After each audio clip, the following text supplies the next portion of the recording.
40 නවගල් ගන්න බලන්නකො. ඉතින් ඊළඟින් කලින් අතුරට යනවා අනිත් එකෙන් එළියට යනවා කියන්නේ. අනිවාර්යෙන් මේ දෙන්න ඈත් වෙලා තියෙනවා නම් මේකේ මේ පැත්තට තියෙන බලය මේකේ මේ පැත්තට තියෙන බලයට සමාන වෙනවා. මේක සමතුලිත අවස්ථාව සලකු. මේකේ මම මේ තන්තු ඉතින් මේ කම්බිය තියෙන මේ කම්බිය දිග ගන්නවා සිම්පල් එකකින්. එතකොට මේ කම්බිය වල ස්කන්ධ දෙනවා ලැම්ඩා LG කියලා. ඉතින් බල. හරි. මම තන්තු අතේ T කියලා ගන්නවා. එතකොට මේ දිග දීලා තියෙන අපිට L කියලා. මේ කියන්නේ නම් මෙතනට දෙකයි L sin θ සම්පූර්ණ එක දෙකයි L sin θ. හරි.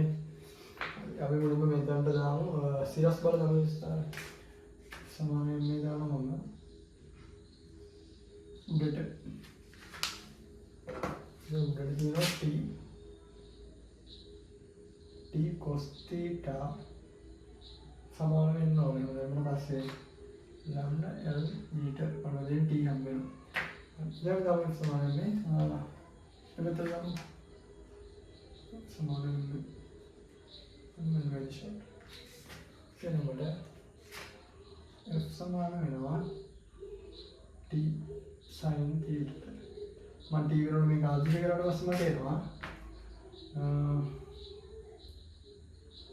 lambda G tan θ. මේ චුම්බක ක්ෂේත්‍රය වගේ දෙයක් බලන්න. දැන් මේක චුම්බක ක්ෂේත්‍රයක් පේන්නේ නැහැ බැලු ගන්න. වාත වලට පේන්නේ. ඒක බලන්න. මෙයා මත චුම්බක ක්ෂේත්‍රයක් තියෙනවා. මෙන්න මේ කම්මිය වගේ. මොකද මෙයාගේ කොහොමද තියෙන්නේ? අපි දන්නවා ඒ තන්තුවක් දිගේ එක ධාරාවක් යනකොට ඒකට චුම්බක ක්ෂේත්‍රයක් තියෙනවා. ඒක දකුණු දිගේම අනුගල ගන්නවා පහළ. ආයෙත් කියන්නේ බයි මෙයාගෙන් ඇති චුම්බක ක්ෂේත්‍රය විශාලත්වය B කෙනෙක් B සමානයි අපි දන්නවා mu I වැඩිම 2 5 r තමයි mu දන්නවා I එකක් තමයි 2 5 r වලින් මේ දෙකේ වෙනස දුරේ වෙනස 2යි L sin θ දෙකම හදවලා 4යි කියලා එතකොට දැන් චුම්බක ක්ෂේත්‍රයෙන් මගින් ඇති වෙන බලයේ විශාලත්වය අපිට ගන්න පුළුවන්. F සමානයි කියලා BIL. රෝග සමානයි lambda LG tan θ. මේ රාශිය B වෙනුනේ නෝන mu I අතයි phi L sin θ වැඩි y වෙනුනේ කීම තමයි L වෙනුට එන්නේ මොකද්ද? මම දැන් සිම්පල් කියන්නේ ගත්තා මේ කම්බිය එක. ඒක විදිහට. එතකොට යනවා lambda LG tan θ. එතකොට L කැපෙනවා. මට එනවා y වලට y වර්ගය ගමු.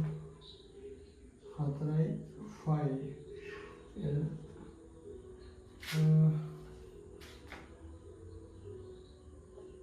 sin වර්ග θ බෙදීම cos θ